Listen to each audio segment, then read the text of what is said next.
All right, welcome to The Explainer. Today, we are diving deep into one of the most rich, complex, and, let's be honest, often misunderstood types on the Enneagram, Type 4, the Individualist. So let's start right there with that question. Have you ever felt that way? Because for some people, this isn't just a mood that comes and goes.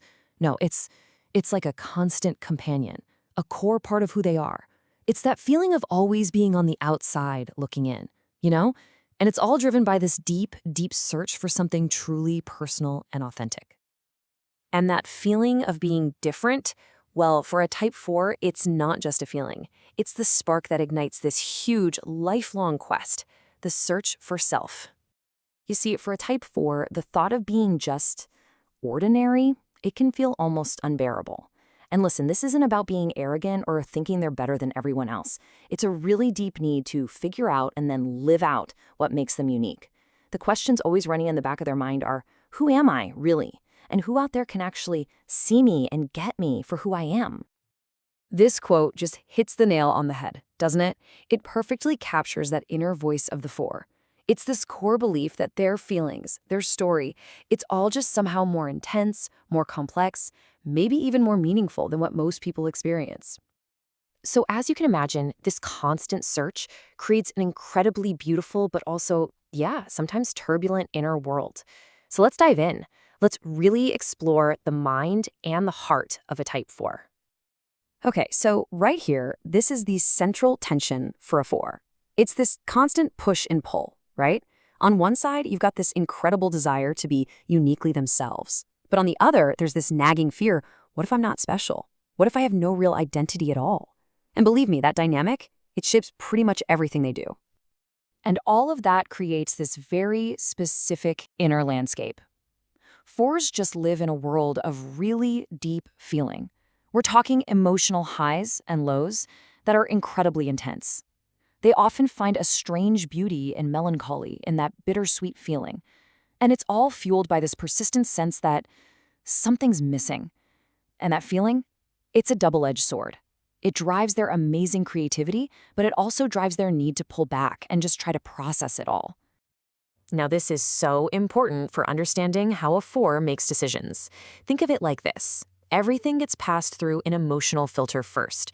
Sure, they can be rational and analyze things, but the final vote, it almost always comes down to emotional resonance. A choice, a job, a relationship, it has to feel right. It's got to connect with what's going on inside and with their search for meaning. But of course, this intense focus on identity and uniqueness, well, it comes with its own set of challenges.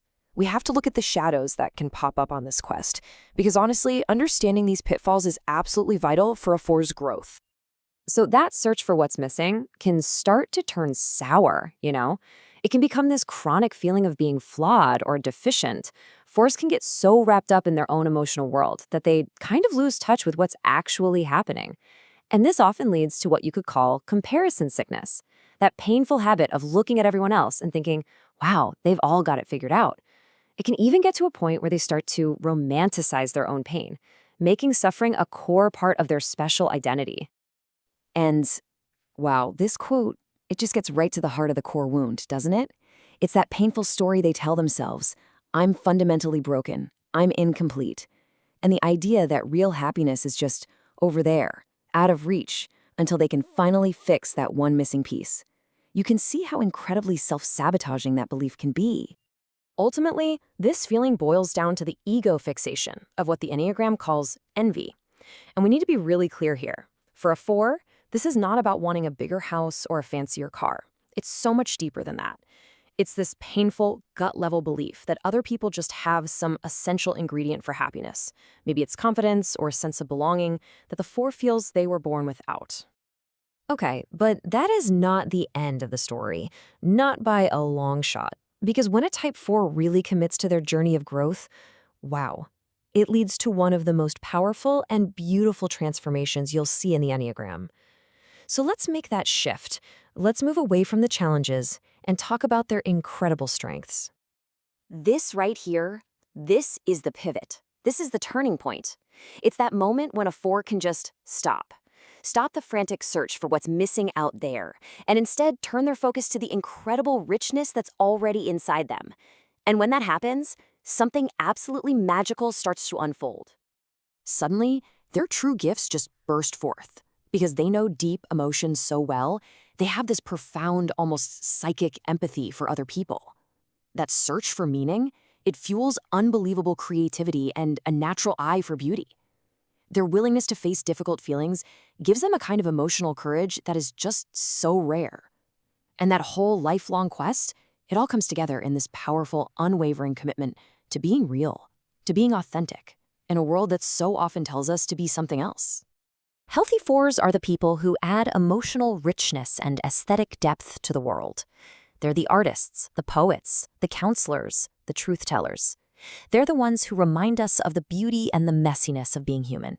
And let's be real, without them, the world would be a much more emotionally shallow, much more colorless place. So the big question is, how does a Type 4 actually do this? How do they get on this path to health? Well, let's break down their path to wholeness. And the key is really about integrating all those deep feelings with grounded, real-world action. Okay, first up, learn to notice your feelings without becoming your feelings. Saying, I am feeling sad is totally different from, I am sad. That's a game changer. Second, you've got to interrupt that comparison cycle. The moment envy pops up, consciously shift your focus back to your own strengths, to what you do have. Third, and this is a big one, take small actions even when you're not in the mood. Don't wait for inspiration to strike, create it through discipline. And finally, share your work. Get it out there before you think it's perfect. Connection with others is the best antidote to that feeling of being separate. And the ultimate goal here, the virtue they're moving toward, is called equanimity. Now, this doesn't mean you stop having feelings. Not at all. It's about finding a balanced, stable center inside all those feelings. It's this peaceful self-acceptance that lets you look at someone else's success and feel genuinely happy for them without it making you feel smaller, because you know deep down that you are already whole just as you are.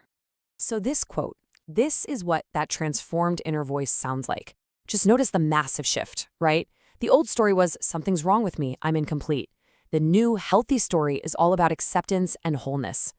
The feelings are still valuable, absolutely, but they're no longer the entire definition of who you are. You are more than your feelings. And that really brings us to our final big thought here. What if that missing piece you've been searching for your whole life was never actually missing at all?